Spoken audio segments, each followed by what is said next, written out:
Hey guys, it's been a few years since I've done any videos on my pocket bike.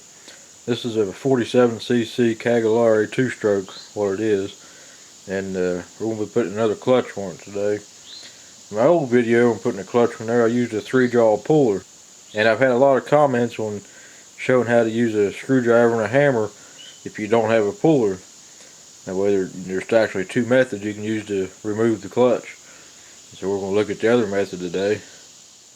The first thing you gotta do is take your chain guard off. See, it ain't gonna take much on this one. The bolts are loose already. You got a bolt here and a bolt here. It's got like a guide in there. We'll look at it when I get that off. And you gotta take the chain off, which you loosen your two tensioners back here and your axle bolt nut here, and it will slide forward, allowing you to get the chain off. So let me go ahead and get this off real quick. Then we'll look at them guides I was talking about. Then we'll take the chain and clutch off. And this is my new clutch here, and they all look about the same. A lot of people ask me where to get these parts at for these, and I got this off eBay. I can't remember the seller on there, but it's like $7. You should be able to find it for less than $10 anytime. Just type in 47 to 49cc pocket bike clutch. You should be able to find it. This is the guides I'm talking about. They just kind of act like they just kind of hold the chain straight. They just bolt right on there. They do wear out and you can replace them. But that's your chain guard here. Now on the back here, you loosen this big nut and you loosen this. I had to put washers on here because mine are broke. The threads are stripped out on it. I need new ones. I just did that to get by, and it's held up for a while. So sometimes you can get by just loosening one side. Get enough slack in the chain to get it off. Sometimes you have to loosen both. It just depends if it wants to pivot or not. You can take the 4 bolts out and pull it off with the chain on there sometimes, but you still got to loosen the back nut to be able to put it back on there. Okay, so I got this loose on just this one side. You can see it'll slide there. So now I get the chain off of it. Sometimes you have to kind of peel it off like this. This is a number 25 chain on this particular bike. There is a metric chain that's on some of them. Most of the time it's a 25. And you can soak these in motor oil, and there's other chain oils for them. But don't use WD-40 or PB Blaster on a chain. It'll lock up every time. Okay, these bolts here, you got 2 ways to take them out. It's usually best to use a socket to loosen them. It should be a 10mm. It is. And you can use a screwdriver to run them all the way back out. But they're just usually too tight to loosen with a screwdriver. Sometimes you have to use a wrench. They didn't make these very good.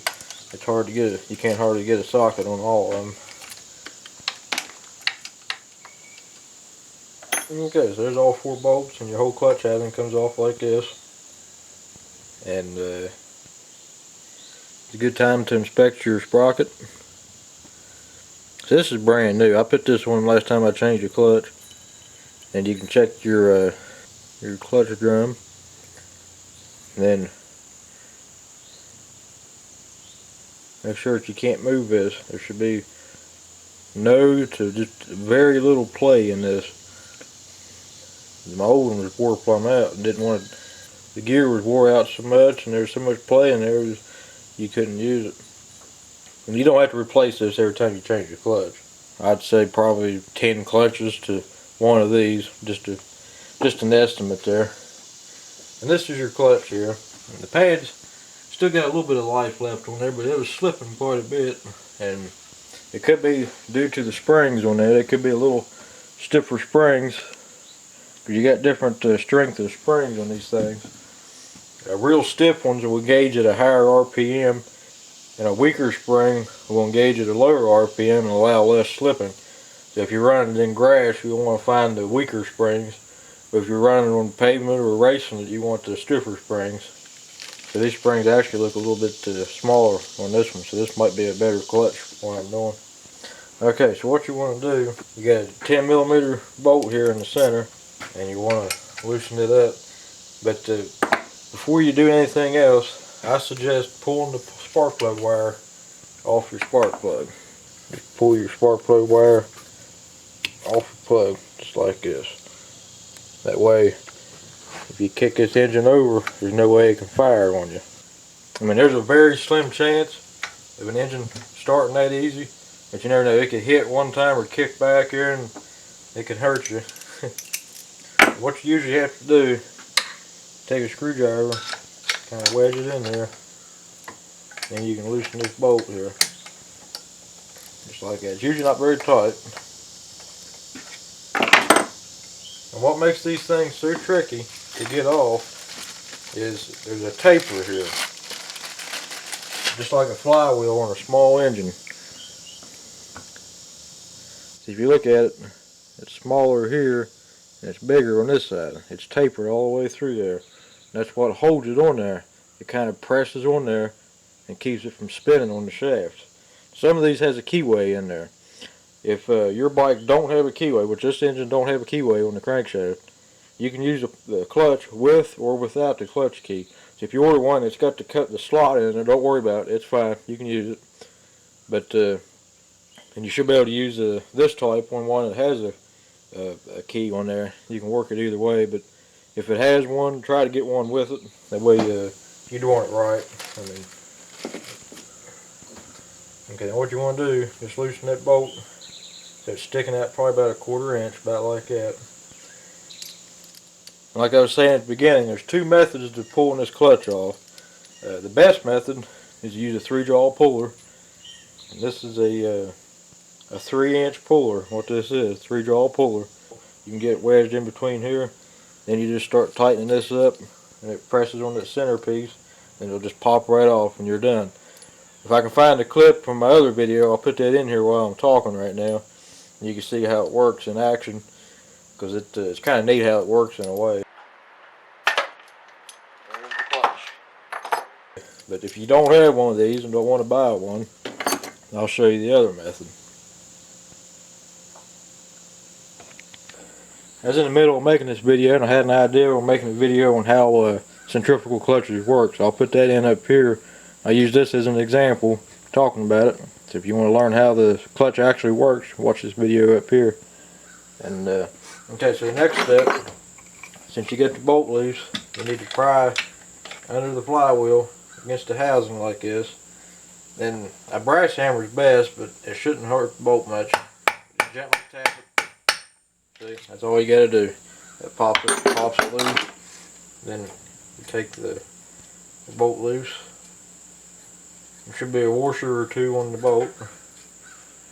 See, there's 2 washers on there, small washer and a big washer, and your clutch comes right off. Like I said, this one's smooth. This one don't have a keyway slot in it, but the clutch I put on there does. You can see right here, and it don't matter because it's still tapered. As long as the shaft is tapered and the clutch is tapered, you're fine. As you can see, there's actually quite a bit of clutch material left on this. The new one's it's probably about halfway worn down. You can see there's actually quite a bit more on the new one. But I'm going to save this. The springs are still good on it. I could use it if I have to. I did have a set of better quality springs, and I can't remember if I changed them on this one or not. It might be the ones I got in the drawer over there. But it definitely does make a difference. Now you just take your new clutch here. And be careful you don't have no grease or oil on your hands when you're doing this. Just a little bit of dirt on mine. Because if you get any dirt in there, or grease or anything, it'll make everything slip. You don't want that. You probably think that's just going to spin on there like that. Well, as soon as you tighten that bolt up, that taper locks in. And that's the same thing that holds it there when I had to hit it with the hammer. That's how much force is on that, hold it on there. And that bolt keeps everything from working loose.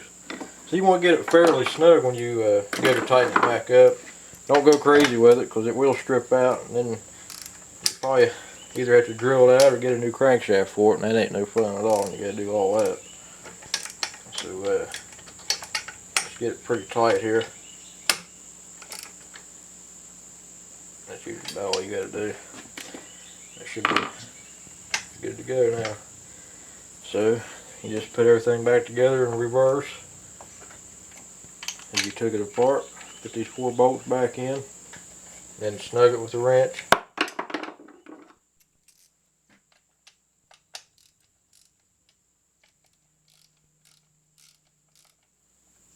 You don't want to get these very tight at all because they're just going into the aluminum block.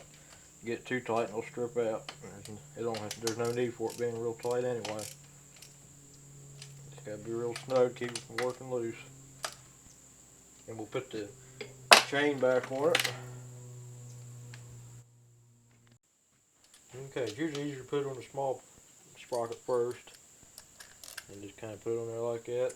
And what you got to do, so that your wheel is square with the frame, you got to count your threads or measure how much of the bolt's sticking out over here. That way when you go to tighten it up, you're not going to take it too far. You get your chain tension set right too. You don't want it too tight or too loose. If it's too loose, it'll come off easily. If you get it too tight, it'll usually break or bind up and cause more friction. About right there, about what you want, because it'll loosen up some anyway.